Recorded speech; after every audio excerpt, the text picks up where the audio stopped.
And the federal investigations into New York Mayor Adams' inner circle remains a huge mystery tonight. What's the FBI looking for, and who's the target? We have new information. And good evening, everyone, at 5 o'clock. I'm Bill Ritter. And I'm Sade Bitterenmois. Federal authorities taking a close look into City Hall to see if anyone is offering up influence. The probe involves some of the top officials in Mayor Adams' administration and, in some cases, their family members as well. But the actual focus of these investigations remains a kind of mystery. Eyewitness News reporter NJ Burkett is live at City Hall with our lead story. NJ? WABC-TV. Well, there are a lot of pieces to this puzzle. The question tonight, of course, is how do they all fit together? Now, the mayor's council has insisted that they have no indication so far that the mayor himself is a target.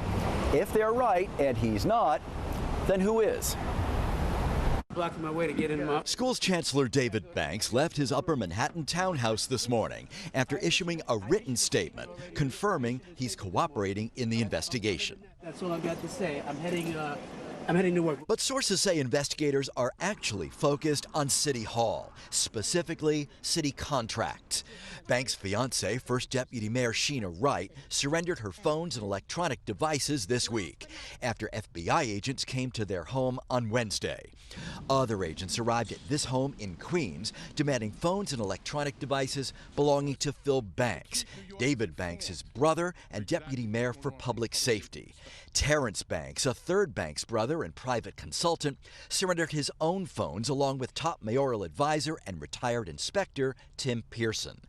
Yesterday, Mayor Adams said he's confident, despite this new series of subpoenas reaching into the highest levels of his administration. Does that alarm you that it may be taking on another dimension? And if not, why not? I think the most important thing that I must do is to send the right message to my team and all the employees in the city. We're going to comply with whatever rules, and we're going to follow the law. The mayor surrendered his own phones last November as part of a separate investigation into whether his 2021 campaign received illegal donations from citizens and government officials in Turkey. A third investigation is focused on the NYPD and its enforcement of nightlife regulations. Commissioner Edward Caban was forced to surrender his phones and electronic devices this week, along with at least half a dozen of his subordinates.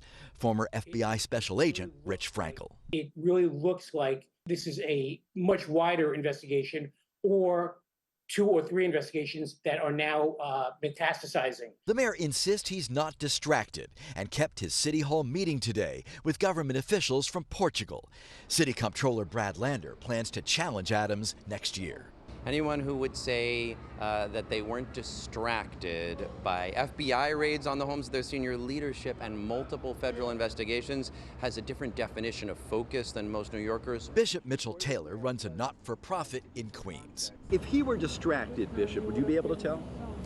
I think that all of us would be able to tell. We would see it in the way the city is being run, all the things that the city would stop.